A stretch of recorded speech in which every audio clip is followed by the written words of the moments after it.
बच्चों अब हम नया टॉपिक स्टार्ट कर रहे हैं जिसका जो है हमारा संकुलन क्षमता या पैकिंग इफिशिएंसी। संकुलन क्षमता किसे कहते हैं? जैसे हमारी क्यूबिक सेल थी, ये देख लीजिए। क्यूबिक सेल में कॉन्स्टिट्यूएंट पार्टिकल कितना आयतन का प्रतिशत ऑक्यूपाई कर रहे हैं, घेर रहे हैं। कॉन्स्टिट्यूएंट पार्टिकल मैंने आपको बताया था क्यूबिक के, है ना, क्यूबिक यूनिट सेल के 8 कोनों पर एक एक कॉन्स्टिट्यूएंट पार्टिकल होगा। ठीक है, यदि उसके फेसिस पर हैं, जो कोनों पर हैं वो 1/8 भाग देते हैं या इतना ही यूनिट सेल का भाग, जितना भाग ऑक्यूपाई करते हैं। इसका जो योगदान होता है फेस वाले का वो हाफ होता है और जो बॉडी वाला होता है उसका 1 होता है।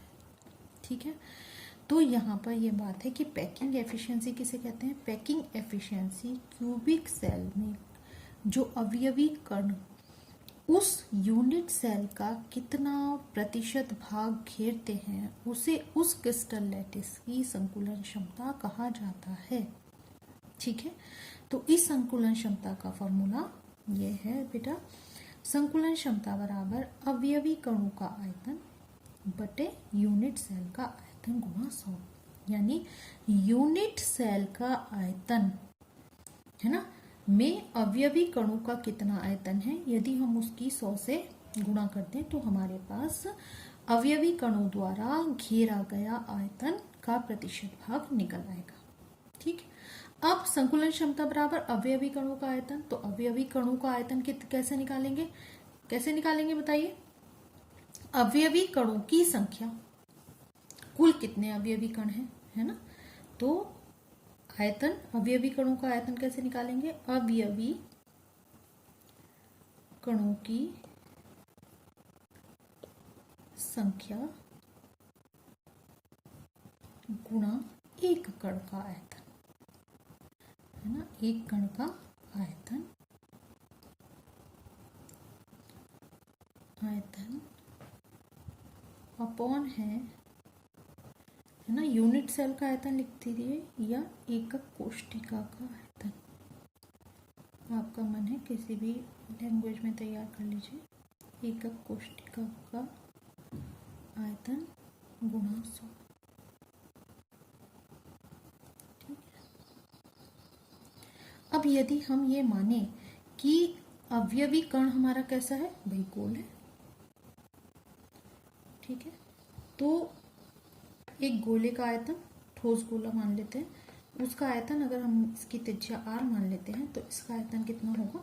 एक गोले का आयतन 4/3 पाई r³। तो अवयवी कणों की संख्या हमने क्या मान ली? Z माना। एक क्यूबिक, है ना, क्यूबिक यूनिट में एक सिंपल आद्य कोशिका में अवयवी कणों की संख्या हमने मान ली Z।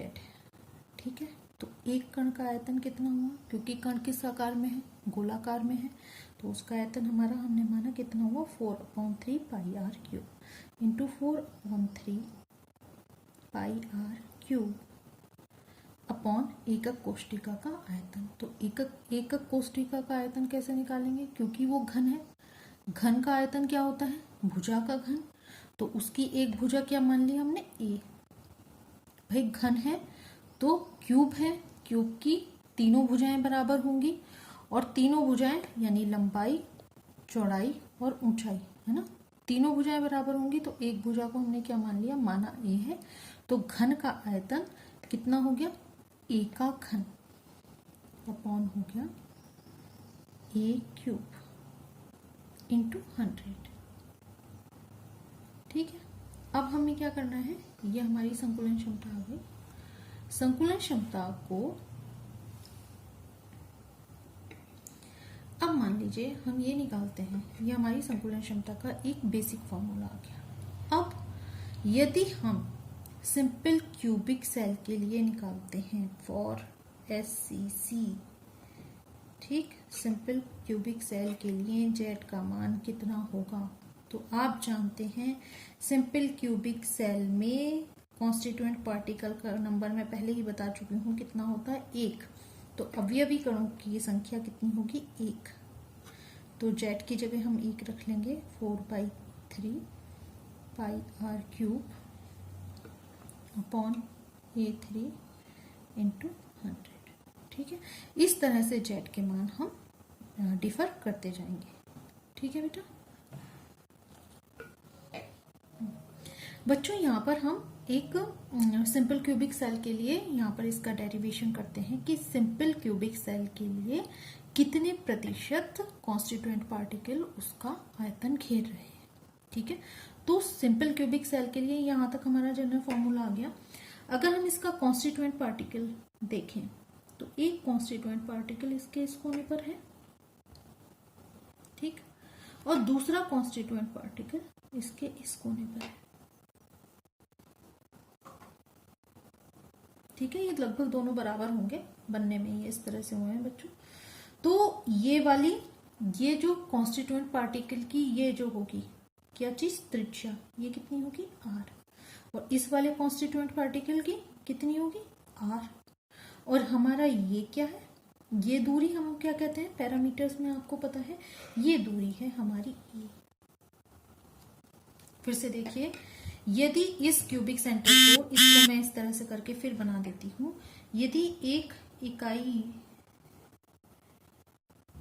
ये जो अवयवी कण है, एक अवयवी कण ये है, दूसरा अवयवी कण ये है, यदि इनके सेंटर से, केंद्र से ये दूरी बना ले हम, तो ये इसके लिए ये वाली एक आर हो गई, इसके लिए ये एक आर हो गई, और ये वाली दूरी क्या चीज है? ये, इसको हम कैसे डिनोट करते हैं? ए से।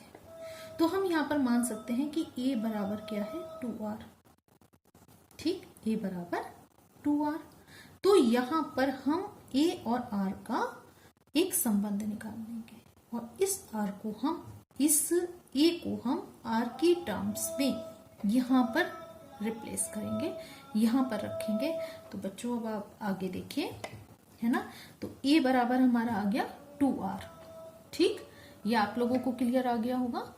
यहाँ पर अब हमारा packing efficiency PE is equal to आया बेटे 1 है। इसके लिए आप जानते हैं सिंपल क्यूबिक यूनिट में हमारी क्या होती है, जो ये अवयवी कणों की संख्या होती है 1, तो यहाँ पर हम 1 ही रखेंगे, 1 गुणा 4/3 पाई आर क्यूब अपॉन ए बराबर 2r रखने पर, मान लीजिए इसको हम समीकरण 1 लिख देते हैं, तो यहाँ पर 2r का होल क्यूब हो गया इंटू 100। ठीक, तो 4/3 pi r cube is equal to कितना हो गया, इसका क्यूब करेंगे 2r का, 2r देख लो, 2r into 2r into 2r कितना हो गया, is equal to 8r cube. यहाँ पर आ जाएगा 8r क्यूब। इस r क्यूब से ये r क्यूब कैंसिल हो जाएगा, बराबर हो जाएगा 4/3 इंटू r इंटू पाई, ठीक, इंटू 100, ये वाला 100, ये इससे कट जाएगा, कितना आ जाएगा 2। इस पाई की जगह हम मान रख लेंगे कितना, 3.14 इंटू 100 अपॉन 3 इंटू 2, और जब हम इसे सॉल्व करेंगे तो हमारा आंसर आएगा 52.4%। ठीक है, यानी कि इतना प्रतिशत भाग, फिर से समझ लीजिए, इतना प्रतिशत भाग एक सिंपल क्यूबिक सेल में, एक सिंपल यूनिट सेल में कॉन्स्टिट्यूएंट पार्टिकल्स के द्वारा ऑक्यूपाई किया जाता है, घेरा जाता है, जिसको कि हम इसकी संकुलन क्षमता या पैकिंग एफिशिएंसी कहते हैं। और इसी तरह से जेड के मान दूसरे रखकर, दूसरे कैसे रखकर, कि यदि हमें किसके लिए, फेस सेंटर्ड के लिए निकालना है या बॉडी सेंटर्ड के लिए निकालना है, तो उसमें अवयवी कणों की संख्या दूसरी दूसरी रखकर, जैसे आप बेस सेंटर्ड में, है ना, बॉडी सेंटर्ड में, सॉरी, अवयवी कणों की संख्या कितनी हो जाएगी, 2 रख लेंगे, और वहां पर उसका रिलेशन भी दूसरा आएगा। इसको मैं आपको अगले वीडियो में बताऊंगी, और इससे ही रिलेटेड मैंने टेबल आपको भेजी थी, उसमें आप देखिएगा कि पैकिंग एफिशिएंसी कितनी है, 52.4%। ठीक है, और नेक्स्ट मैं अभी दूसरे वीडियो में आपको सेंड करती हूँ।